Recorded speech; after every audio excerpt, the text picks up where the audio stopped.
Europe 1, La France bouge. Elisabeth Assayag. C'est parti pour les trophées européens de l'avenir. Chaque jour, elles ou ils exposent leurs projets d'entreprise. Ils ont une minute pour convaincre notre témoin du jour. Aujourd'hui, elle est exigeante, elle est attentive, elle est bienveillante et c'est une experte puisque c'est Célia Véraud. Vous êtes la directrice générale de la Fondation du patrimoine. Nous sommes toujours avec Nathalie Carré de la CCI et aujourd'hui, on va vous présenter un projet qui a été lancé au début de l'année. Bonjour Johan Bourg. Bonjour à tous. Vous avez 51 ans, vous avez créé Graal, G-R-A-2-L. 2L, oui, c'est pour la aller plus haut. première application qui rend l'information culturelle accessible à toutes les personnes atteintes de handicap. Vous êtes un autodidacte, vous avez travaillé longtemps à Tahiti et là-bas, vous avez découvert la technologie Li-Fi, c'est-à-dire l'Internet par la lumière. Entre autres, oui. Ça vous a donné une très très belle idée qui est Graal. Vous allez nous raconter ce qu'est Graal. C'est parti, vous avez une minute pour le pitch. Alors tout d'abord, nous avons fait le constat que nous avons réalisé, c'est que vous avez plus de 34 000 communes en France ayant tout un patrimoine riche. Plus de 3 000 musées et des dizaines de sites culturels aux quatre coins du monde, jusqu'en Polynésie. Avec pour chacun d'entre eux des solutions différentes pour parler de leur histoire. Ce qui, vous l'admettrez, ne rend pas l'exercice facile pour les 90 millions de visiteurs qui viennent nous voir.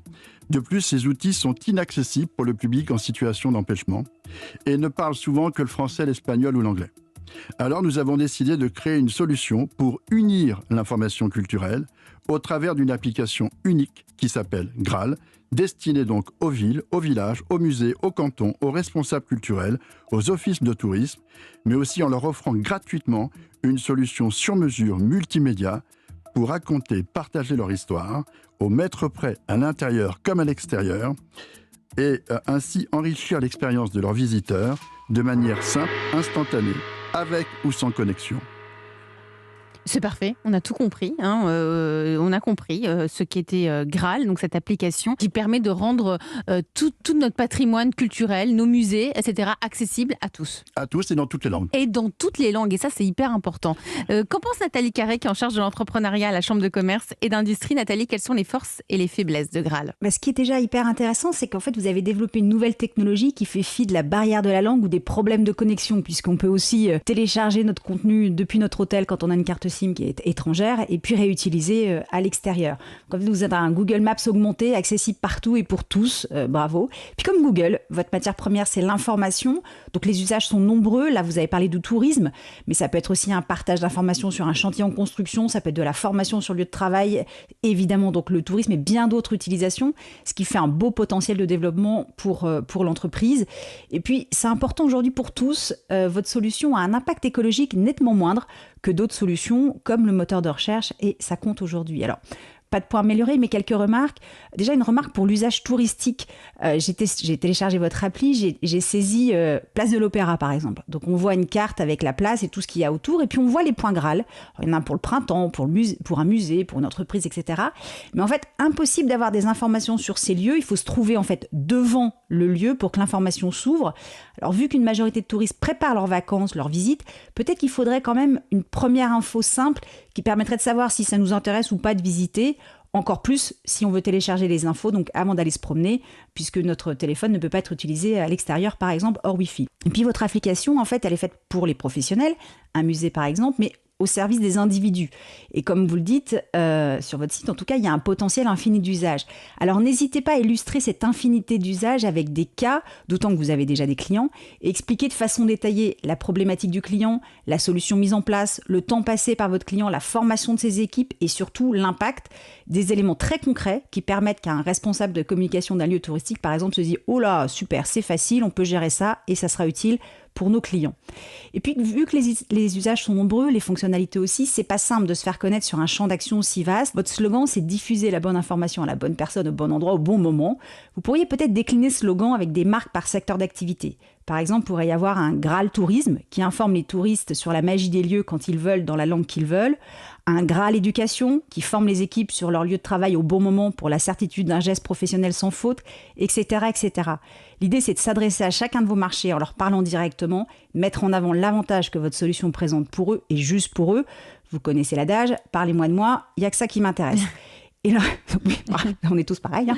Puis surtout, leur démontrer la simplicité d'utilisation de votre solution et son impact, car certes, trop d'infos tue l'info, mais pas assez, c'est pas assez non plus.